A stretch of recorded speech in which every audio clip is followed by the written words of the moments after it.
একটা স্টুডেন্ট, একটা ছেলে ঢাকা বিশ্ববিদ্যালয়ে যতটুকু সুযোগ সুবিধা ভোগ করতে পারবে, একজন মেয়ে ঠিক ততটুকুই সুযোগ সুবিধা বিশ্ববিদ্যালয়ে ভোগ করবে। এটাই বাস্তবতা, এটাই স্বাভাবিক, এটাই মানবাধিকার, এটাই সংবিধান।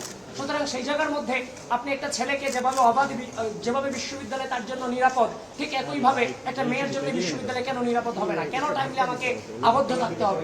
আমি যখন যেটা চাইবো আমি সেটাই বিশ্ববিদ্যালয়ে পড়তে চাইবো, যেটা করা যায়, কিন্তু সেটার ভিতরে সেটা নিরাপত্তা দিতে হবে বিশ্ববিদ্যালয় প্রশাসনকে। সুতরাং বিশ্ববিদ্যালয় প্রশাসনের এই যে স্ট্র্যাটেজিগুলো আছে এগুলো সম্পর্কে খুব দ্রুত তাদের এই ব্যাপারে হচ্ছে যে আশা করি তারা এই ব্যাপারে খুব দ্রুতই পদক্ষেপ গ্রহণ করবেন। এবং আমরাও আমাদের জায়গা থেকে আমাদের প্যানেল নিয়ে আমাদের একটা পরিকল্পনা আছে, যদিও আমি আমার বাকি প্যানেলদের সাথে, প্যানেলিস্টদের যারা আছে তাদের সাথে অনেকের সাথে কথা বলেছি, তারাও এটাতে রাজি হয়েছেন। আমরা আগামীকাল ফার্স্ট আওয়ারেই আমাদের একটা টার্গেট আছে, সেটা হচ্ছে যে ওই যে মেয়েদের যে বিষয়টা নিয়ে আমরা আওয়াজ তুলেছি এটা সম্পর্কে আনুষ্ঠানিকভাবে বিশ্ববিদ্যালয় প্রশাসন বরাবর আমরা স্মারকলিপি এবং চিঠি প্রদান করব। এবং আমি বিশ্ববিদ্যালয়কে আহ্বান করছি, স্মারকলিপি, চিঠি কিংবা ডাকসু হওয়ার পর নাকি আগে সেটা বুঝতেছি না, এই মুহূর্ত থেকে, গতকালকে বলেছি, এই মুহূর্ত থেকে, এখন থেকে এই ধরনের কালা কানুনকে উঠিয়ে দিন আপনার এক ঘোষণার মধ্যে দিয়ে। কারণ এগুলো কোনোভাবেই চলতে পারে না বিশ্ববিদ্যালয়ের মাটিতে। নির্বাচনকে সুষ্ঠু লেভেল প্লেইং ফিল্ড করতে হলে ভাই এগুলো করতে হবে, শুধু নির্বাচনের জন্য না, সামগ্রিক স্বার্থে জিনিসগুলোকে করতে হবে। আমিও সেখানে কিন্তু সদস্য প্রার্থী ছিলাম, কিন্তু দুঃখজনক হলো ব্যাপারটা সত্য, আমি নিজের ভোটটাও প্রয়োগ করতে পারি না। কিন্তু এবার আশা রাখছি, এবার আমরা নিজেদের ভোট নিজেরা দিতে পারবো সেই আশাটা রাখছি। তবে বাংলাদেশের যে রাজনৈতিক অপসংস্কৃতি ছিল, মন থেকে চাই, হৃদয় থেকে চাই, সেই রাজনৈতিক অপসংস্কৃতির বিপরীতে সুন্দর সুস্থ সহনশীল রাজনীতির সূচনা আমার প্রাণের বিশ্ববিদ্যালয় ঢাকা বিশ্ববিদ্যালয় থেকে শুরু হবে, সে আশাটা আমরা রাখছি। এবং বিশ্ববিদ্যালয় প্রশাসনকে অনুরোধ করছি, দেখেন আপনাদের কাছে আমরা কোনো জোর জবরদস্তি করছি না, পরিবেশ পরিস্থিতি অনুযায়ী যেটা প্রয়োজন আমরা সেটাকে আপনাদের কাছে তুলে ধরছি, আপনারা সেগুলোর ব্যবস্থা গ্রহণ করুন। আর আমি আবারও বলছি, ঢাকা বিশ্ববিদ্যালয়ের শিক্ষার্থী সংসদে অনেক ভোট আইডি দিয়ে নানান ধরনের পোস্ট পোস্টানো হচ্ছে। দেখেন, বিশ্ববিদ্যালয় প্রশাসনকে আহ্বান করছি, যারা এই আইডিগুলোর অ্যাডমিন আছে, মডারেটর আছে, তাদেরকে আবার ডেকে এনে যদি আপনারা সেগুলো কন্ট্রোল করতে না পারেন, তাহলে আইডিগুলোকে, এই পেজগুলোকে আপনারা ভ্যানিশ করে দেন।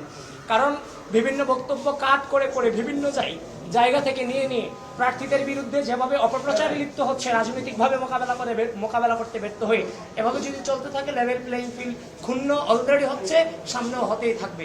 আর বিশেষ করে মেয়েদের হল, আমি রোকেয়া হল থেকে যে তথ্য আমি পেয়েছি, রোকেয়া হলে আমাদের যে প্যানেল আছে সেই প্যানেলের মেয়েদেরকে যথেষ্ট ডিস্টার্ব করছে প্রতিপক্ষরা, এবং নানান ধরনের তাদের হল গ্রুপে পোস্ট দেওয়া হচ্ছে যে ভোট না দিতে জেনারেল স্টুডেন্টদেরকে নিরুৎসাহিত করা হচ্ছে, এবং কি অ্যানোনিমাস আইডি দিয়ে, ফেক আইডি দিয়ে। তাহলে ফেক আইডি দিয়ে যদি প্লিজ প্রত্যেকটা হলে এবং বিশ্ববিদ্যালয়ে যে গ্রুপগুলো আছে সেই গ্রুপগুলোকে অথেন্টিক ছাড়া, আপনি যদি আমার সমালোচনা করতে চান আপনি আমার ওপেনলি সমালোচনা করেন, কিন্তু আপনি অ্যানোনিমাস ভোট আইডি দিয়ে আমার বিরুদ্ধে আপনি এগেনস্টে পোস্ট দিবেন, আবার আমি যখন তার এগেনস্টে পোস্ট দিচ্ছি, সত্যটা তুলে ধরার চেষ্টা করতেছি, আমার পোস্টটাকে আপনি ডিলেট করে দিচ্ছেন।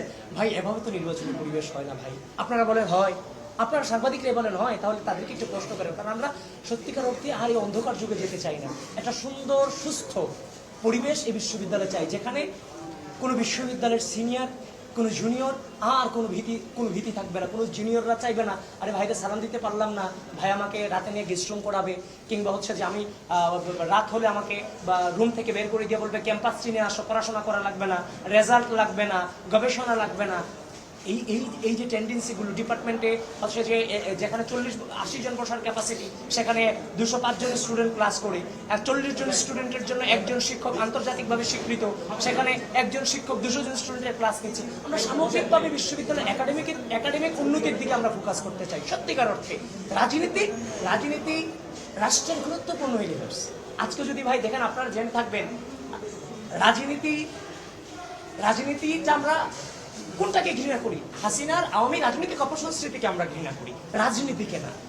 তো সুতরাং সামনে বিশ্ববিদ্যালয়ের রাজনীতিটা হবে টোটালি কোয়ালিটি, নট কোয়ান্টিটি। এখন যদি আমার হাতে কোয়ালিটি থাকে, তাহলে ওই কোয়ালিটিকে যদি আমি ওইভাবে তৈরি করতে পারি, তাহলে কোয়ান্টিটি কোয়ালিটির আন্ডারেই থাকবে। আমরা তো দীর্ঘ দুঃশাসনের সংগ্রাম করেছি, কতজন করেছি? অল্প সংখ্যক করেছি। যখন দুঃশাসন দাবানলে রূপান্তরিত হলো, তখন সবাইকে নামাই নিয়ে আসছি। আমরা উদ্যোগও নিয়েছি, হাসিনাকে স্বৈরাচার শব্দ গোটা বাংলাদেশে প্রতিষ্ঠিত করেছি। সুতরাং আমরা কোয়ালিটি নির্ভর রাজনীতি করবো, নট কোয়ান্টিটি। কোয়ালিটি যখন থাকবে, কোয়ান্টিটি আপনার হাতেই থাকবে। এক হাতে থাকবে যেমন কলম, আরেক হাতে থাকবে রাষ্ট্রের সার্বভৌমত্ব রক্ষার প্রতিজ্ঞা। আমরা একসাথে যেমন খুব ভালো স্টুডেন্ট, আবার রাষ্ট্র রক্ষার্থে আমরা যে কোনো কিছু হতে পারি। Thank you so much. ঢালাইয়ের সেরা প্রিমিয়ার সিমেন্ট।